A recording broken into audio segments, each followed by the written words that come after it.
D'abord, je trouve étonnant que le Premier ministre, qui doit parler devant la représentation nationale et doit tenir un discours pour les Français, introduise dans ce même discours la possibilité du retour de Nicolas Sarkozy.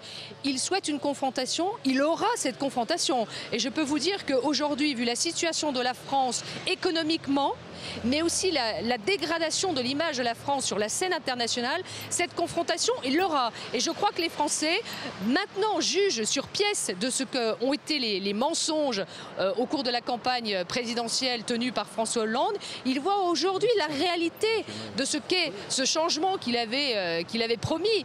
Et au final, tout va plus mal pour les Français. D'ailleurs, Manuel Valls a dressé un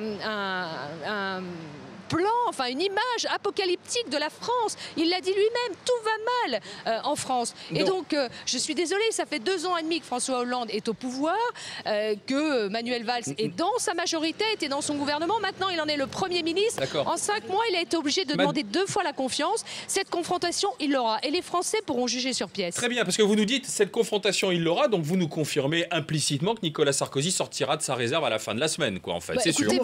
Pour moi, dimanche soir, nous dit Fogg. Pour moi, ça ne fait aucun doute. Ah ben alors. Je pense que c'est une nécessité d'ailleurs absolue au regard de la situation de la France. Je l'ai dit il y a déjà quelque temps.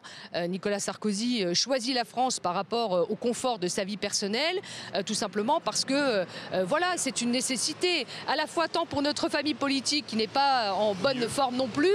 Nous avons besoin de retrouver de la crédibilité et en même temps parce que la situation de la France exige à ce que nous retrouvions un leader, un chef qui soit reconnu sur la scène internationale, qui soit entendu.